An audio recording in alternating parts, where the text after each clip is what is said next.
बच्चों हम इस वसाइल के जरिए आदात को पढ़ेंगे और आदात के मुकामी कीमत को समझेंगे। यहाँ पर हमने 3 चक्कर तैयार किए हुए हैं। यहाँ पर ये जो बड़ा चक्कर है वो इकाई के मुकाम को जाहिर करता है, जो बीच का है वो दहाई को, और जो दरमियान का है वो सैकड़े को जाहिर करता है।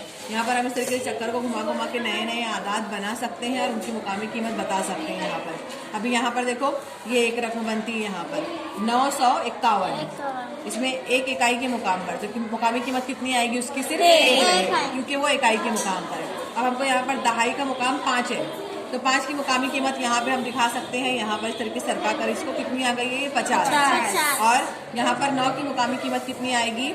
900। इस तरीके से है ना। तो हम इसके ऊपर ये अदद की तौसी करें हम यहाँ पर 951 की, तो 900 जमा 50 जमा 1 इस तरीके से।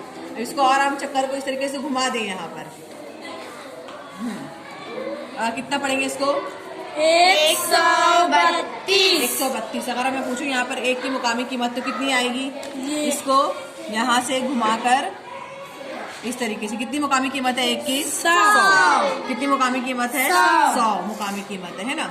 यहाँ पर अभी आप चक्कर घुमाओ, एक अदद बनाओ, चक्कर घुमाओ पहले। हाँ, और आपके सामने जो रकम बन रही है उसको पढ़ो। 407। 407। अब मुझे यहाँ पे सिफर की मुकामी कीमत क्या आएगी? क्या आएगी सिफर की मुकामी कीमत? सिफर ही रहेगी यहाँ पर, है ना। आप इस तरफ से आप बताओ मुझे, एक रकम बना लो चक्कर घुमाकर।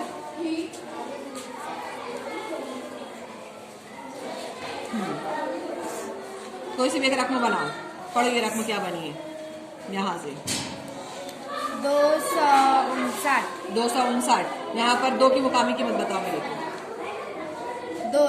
200। 2 की मुकामी कीमत कितनी है? 200। तो इस तरीके से हम इस तरीके से इस चक्कर को घुमा घुमा के नई नई रकम बना सकते हैं। जैसे यहाँ पर 827, तो 8 की मुकामी कीमत इस तरफ से लाएंगे, इसको यहाँ पर कितनी होगी? 800 आ गई।